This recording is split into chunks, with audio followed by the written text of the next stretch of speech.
এক মাদ্রাসায় এরকম খাদেম ছিল, তো খাদেমের সাথে বাচ্চারা খুব দুষ্টামি করত, ডাকতো গরু, পড়ার সময় গরু ডাকতো।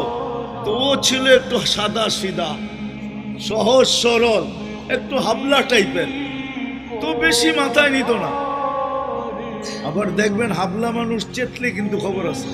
একদিন বৃষ্টি হইতেছিল প্রচন্ড, এর দায়িত্ব ছিল ছেলেদেরকে খানা পরিবেশন করা। তো খানার সময় গেছে, খানা নিয়ে আসে না, তো ছেলেরা চিৎকার দিতেছে গরু কই গেল।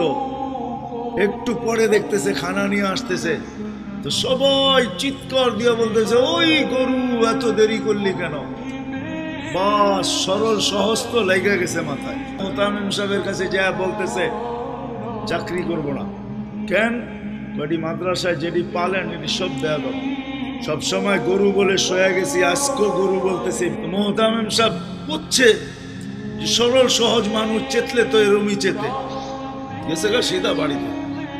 রাত্র ৩টার সময় আসতেছে, আয়সা মোহতামিম সাহেবের দরজায় খটখটাইতেছে, জিজ্ঞাসা করছে কে? হুজুর আসছি। কি জন্য? চাকরি করবো। তুমি দিনের বেলা চলে গেলে চাকরি করবো না? এতদিন চাকরি করতেছিলাম শুই না, এখন চাকরি করবো দেখা। বলছে এটা আবার কি দেখা চাকরি করবে মানে? আমি স্বপ্নে দেখতেছিলাম কিয়ামত হয়ে গেছে, আমি পুলসিরাতের পাশে যেয়ে দাঁড়ায় আছি, পুলসিরাত চুলের মতো চিকন, তলোয়ারের মতো ধার। ভয় পাইতেছিলাম এটার উপরে পা রাখবো তো রাখবো কি করে। একটু পরে চিৎকার শুনলাম, তো দেখলাম মাদ্রাসার ছেলেগুলা সবগুলা হইহুল্লার করতে করতে আসতেছে। ওরা পুলসিরাতের পা দিতে দেরি, এটা সুপার হাইওয়ে হয়ে যেতে দেরি হয় নাই। সবগুলা উঠা পার হইতেছে, একটা পিছন থেকে আমাকে দেখা ফেলছে আর চিৎকার দিয়া বলছে ওই তোরা যাস কই? আমগো গরুটা তো দাঁড়ায় আছে, ওরে নিয়ে যাবি না?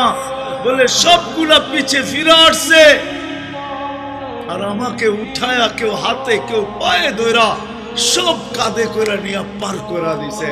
ঘুমের থেকে জায়গা গেছি, এই জন্য চোখে দেখা আমি এখন চাকরি করব।